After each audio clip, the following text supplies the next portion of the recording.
Hello everyone, welcome back.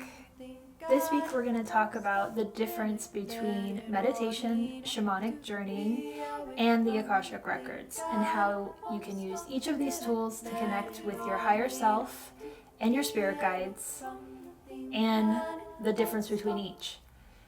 So last Friday I had a healing session by one of my classmates in my shamanic course that I was taking, and she did a soul retrieval for me.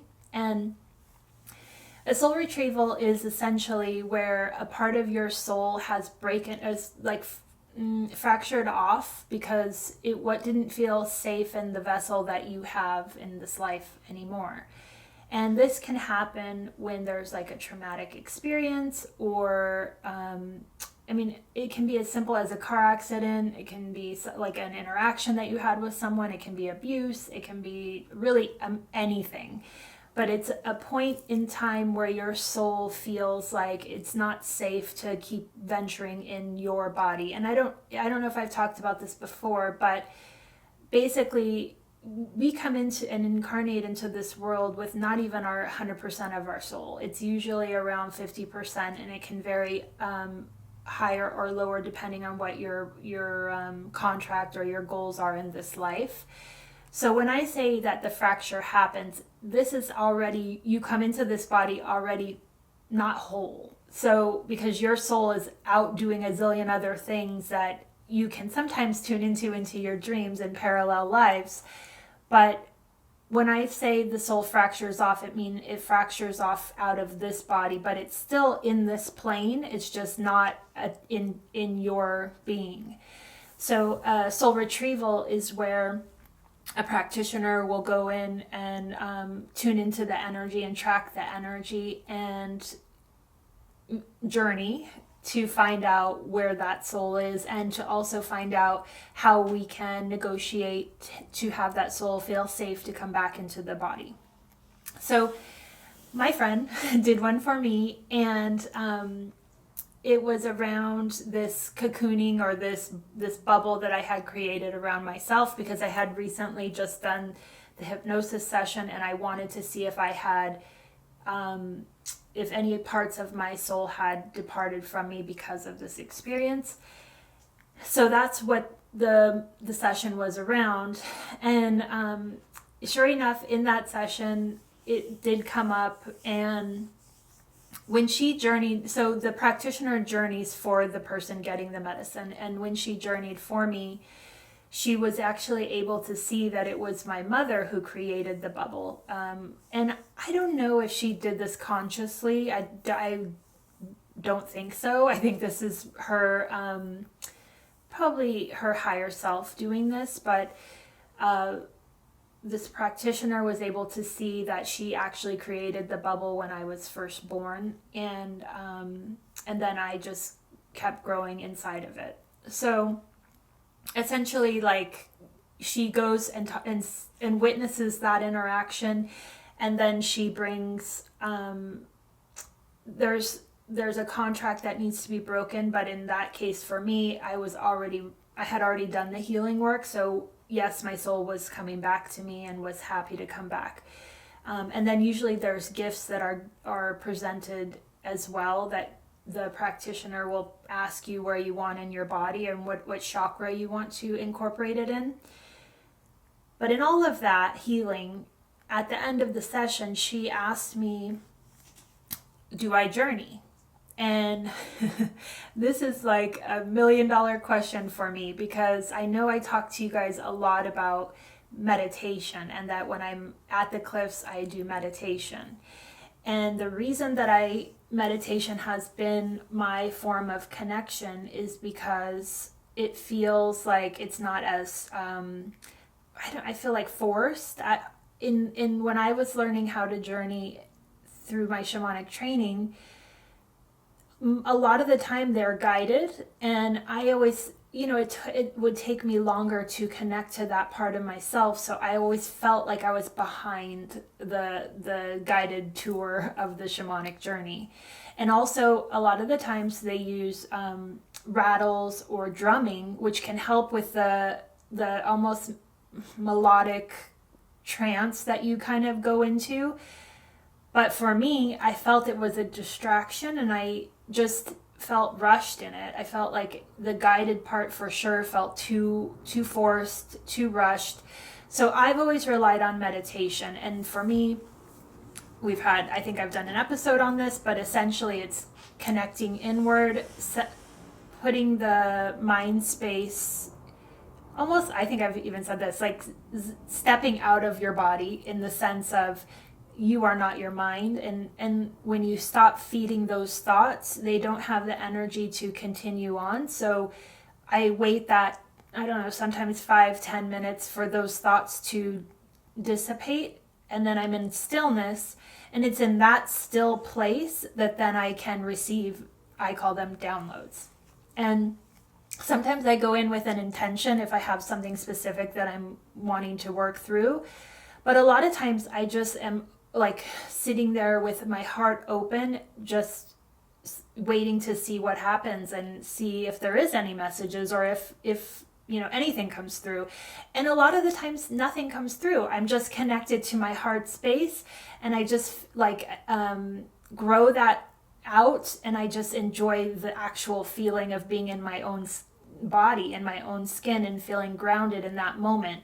So in meditation, it's not like you're going in for a purpose. You're going in to just clear the mind and have that centered feeling inside of your own body. For me, that's when downloads can come. But again, it's not like there's a specific formula and that I always get the answers that I'm looking for. Where journeying, like I said, has always for me felt like it didn't feel natural. So she brought it up. That was on Friday.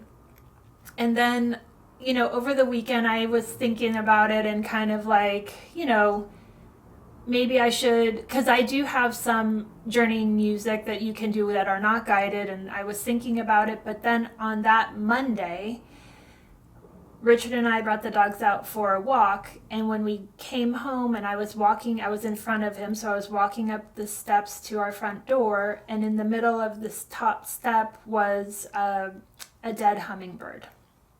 And it was like a shock to my system, because the hummingbird is one of the spirit animals that we use in the shamanic practice, and it comes through the Andean lineage, and it's very sacred. It's a very sacred animal.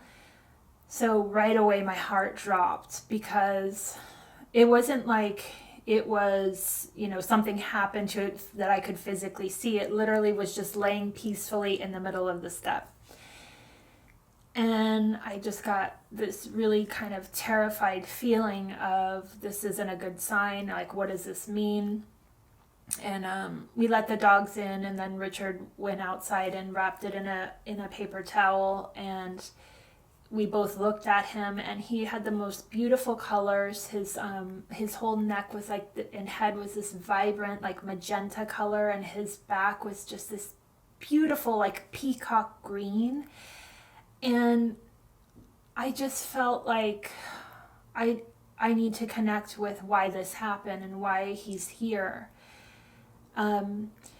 So I texted one of my friends from my shamanic practice, and I sent her the picture that I took of him, and I said, what does this mean? And immediately she sent me, she has all these books on spirit animals, so she sent me all these different definitions of the hummingbird.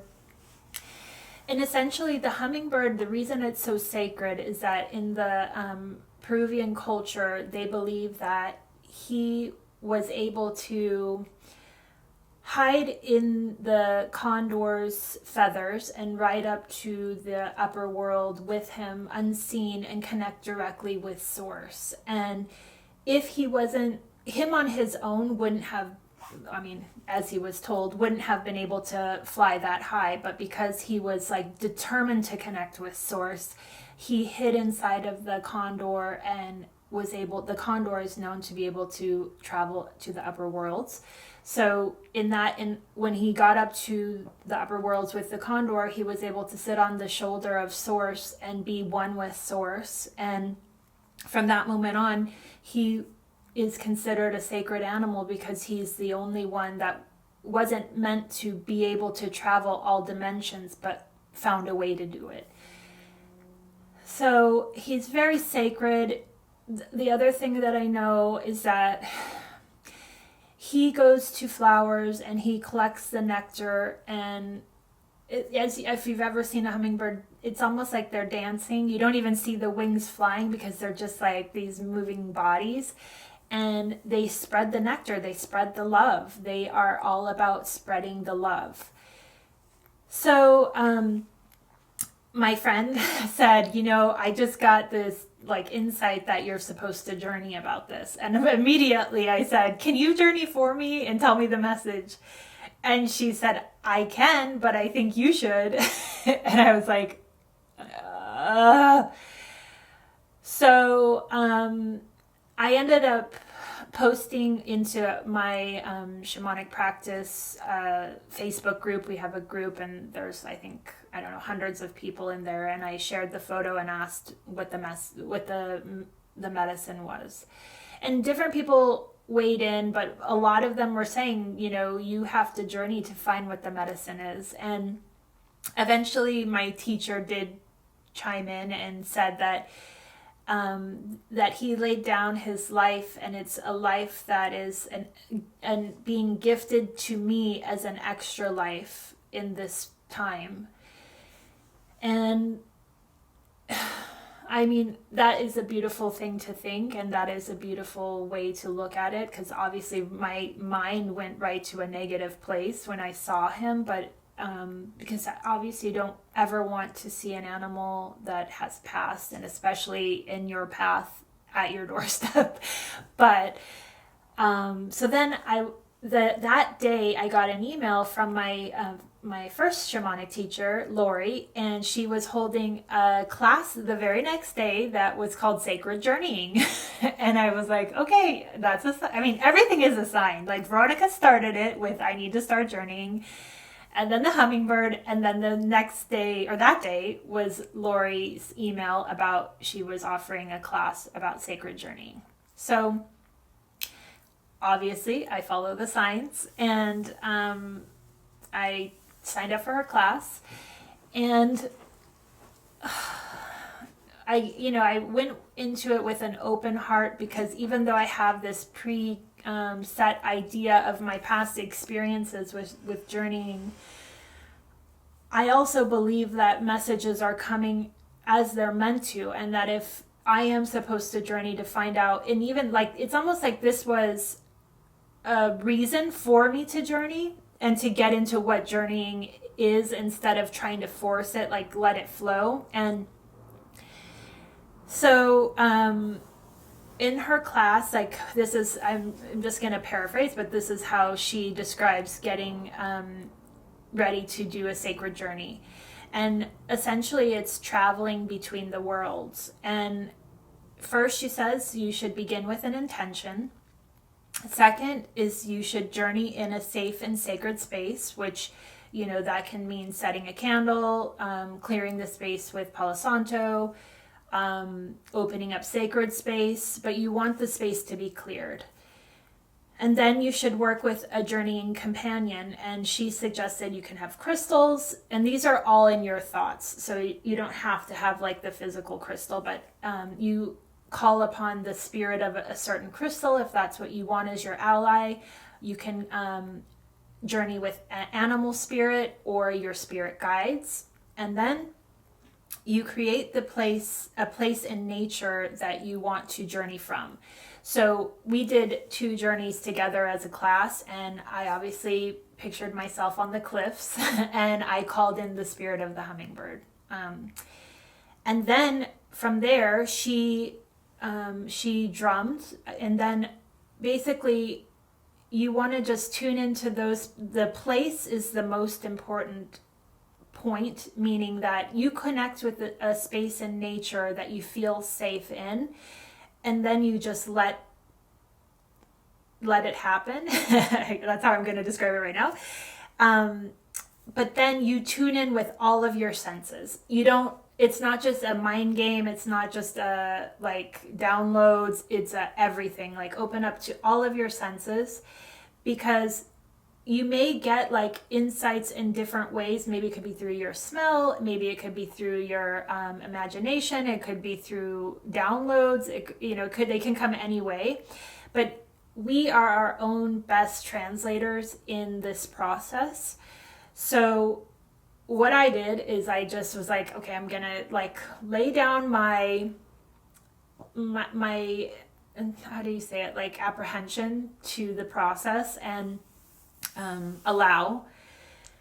So right away the hummingbird came, just like, my eyes were closed obviously, but he just flew right into my face and then just like darted right into the center of my chest. And it was like so quick and so fast that I was just kind of blown away. And then he showed me that he died to show me myself, and that I should be pulling the nectar from my heart and spreading it to everyone. And then he showed me that his spirit is able to transverse or travel to all dimensions. And so right away after he showed me that, then he jumped off the cliff, and it's almost like I was riding on his back, jumped off the cliff and dove straight down into the ocean. And then we played with the ocean, the fish and the different creatures there, and the plants. And then we shot right back up into the air, and then he went back into my body, and then we went up. And then he showed me, not only can we go up, but we can also travel to the core of the earth. And what I realized is that journeying is a way for us to get the support that we need in a gentle kind of narrative. And you doing this by wandering with all of your senses open. And sometimes it can be like your imagination, but in this moment where I was really surrendering to the process, it felt like it was real. Like it felt like I could see the hummingbird, and he was just zooming around and so happy. And it felt alive, but it also felt like a journey. It wasn't like I was just sitting there waiting for a download. It was, I want to show you what I can bring to the equation if you use me and you journey with me. And now I understand why the lore, the legend of the hummingbird is to travel in all dimensions. And it's almost like when you're not in your mind about it, or just waiting, sitting there waiting, you're like traveling, you're moving, you're like picking up different insights here and there. But overall, it's a feeling of an experience that I think I would never have gotten in a meditation. So what I realize is that form of meditation is just another way for us to get out of our mind and to go into that place of play and just allowing. And it felt, okay, I was like crying. It was very sensational or sensorial. I felt it so deeply, and I felt so blessed that he did give me his life. And almost like opening up another side of myself that even though I had journeyed many times, I just was fighting it for some reason, because I thought that this is how it's supposed to be and this is the outcome. And a lot of the times of the journeys that we did in the shamanic practice, you were specifically journeying for something specific. So it just felt like not natural. Where this felt like the journey is you're relying on our allies. Like I said, it can be crystals, your spirit guides, the animal spirits, to show us how they live and to show us what they're capable of and to show us the love that they have for us, and also to reflect back to us what we can bring to others. And it just felt magical, to be honest. And I then asked, I wanted to understand what is the difference and why is this important. And I also brought up the Akashic Records, because that's another way that I connect. And essentially the differences are, I told you the meditation, you're sitting there and you're just waiting, and sometimes you're going to get something, sometimes you're not going to get something, but it almost feels like you leave your body into this kind of otherworldly space where journeying these are all like natural locations, but you're like, literally, I was on the back of the hummingbird, experiencing its life and experiencing the joy that it has, and it just felt completely different. Where the Akashic Records are, if you learn how to read your Akashic Records, you're given a prayer to open up the space, and obviously you are also in sacred space. But you ask specific questions and you get specific answers. So there is no journey to it. It's very cut and dry. There's no downloads. It's more like, because I channel right or automatic right, it's just very specific. Like you can't interpret it. That's what I mean. It's like black and white. So what I found in all of these practices is that each one has its qualities and its gifts to bring to us in different parts of our lives. Most of the time, I don't use my Akashic Records because I'm on the journey. I don't want black and white answers. I feel like I'm here to learn as I go, and I will only go into my records and ask if it's a specific topic that I want their interpretation of. But I don't ask about myself, and I don't ask about the future, and I try never to go in unless it's something that I just want a different perspective on. Because again, I feel like I'm here to live the experience. I want to be a part of the journey. I don't want to be look like 2 steps ahead saying, oh, I know this is what's going to happen, and I know this is where I'm supposed to go. And part of that too is I don't believe that they're going to tell us the future. I think that they may go into the past if you're interested, but they're only going to tell us what we can handle. I know that, but it feels different. It's a different kind of connection. It's just definitely a way more direct communication. So I remember before I learned how to read the Akashic Records, I was like, yes, sign me up. I want to know. I want to have just that direct answer. And the thing is we can, when you aren't able to do that, of course you think like that's why you go to a reader. You want just the straight up answer. You don't want to beat around the bush. You don't want the gray areas.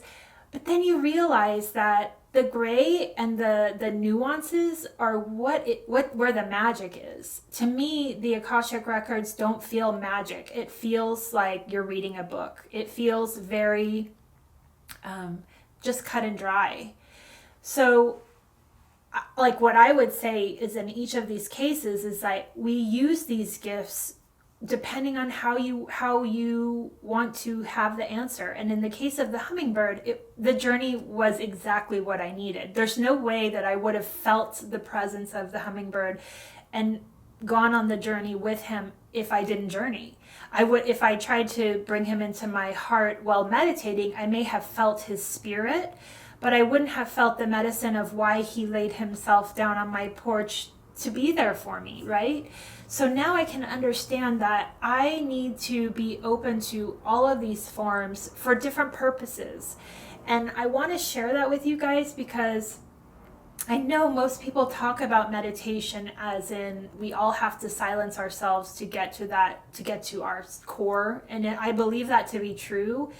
And I probably still will always use that as my base, place of silence.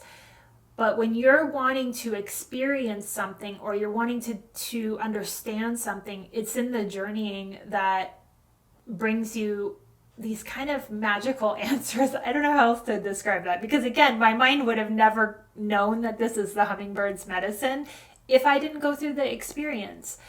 And I think that I've heard a lot of shaman that journey. Obviously I journey for other people when I do soul retrievals, and I typically, when you get to know your own medicine more, I just allow, I guess, the connection that I have with my guides and the other person's guides to give me the downloads. But now I can see why maybe in a session, a journey would bring it in a more of a, it feels like more of a nurturing perspective, and more of not like straight answers, more like, this is where I want to take you, and this is where I feel your soul is ready to go and ready to understand. And it just feels more like a wave versus a, here's the information. And I know all of these things are going to be dependent on what you have opened up naturally in yourself to receive. But I know that all of these things are exactly the interpretation that we get through our gifts. And our gifts are exactly what we are open to experiencing. Another thing that happened this week is I was watching a documentary about ayahuasca, because as you guys are listening to this, I will actually just be finishing my first ayahuasca experience in Costa Rica. So I was watching this documentary, and after the guy, he was in Peru, he did ayahuasca, but then he went and did 5-MeO DMT, which is, I've talked to you guys about before. It's like, I guess, I don't know, street name is called Rumi. And his experience, and he documented his experience, and not only did he document it in words, but he actually videoed himself, or he was being videoed while he was going through the experience, was, although we got to the same place of all is one and experiencing source directly, he had so many visuals and was like experiencing it in such a different way, where I thought back, because it's been a year and a half now since that happened, that experience happened for me. I got downloads, and now I can see, and I was telling Richard, now I get it. Like, that's my main thing. I get the downloads. I get this package of information that just like almost feels like it just goes, and then it's like, you know, all the whole story versus like someone talking to you. And this person that was documenting his experience, he got it through visuals. And then I realized, like, no wonder. And then so I text my friend who has also done the 5-MeO, and I asked him, did you see, in your experience, was it visual? And he said yes. So my point is, we each have a main gift and a main thing that you learn to trust and rely on as, this is real. This is not me. Because, you know, for me, the downloads are things that I'm like, oh, wow, that's cool. That's interesting. I would never have thought of that.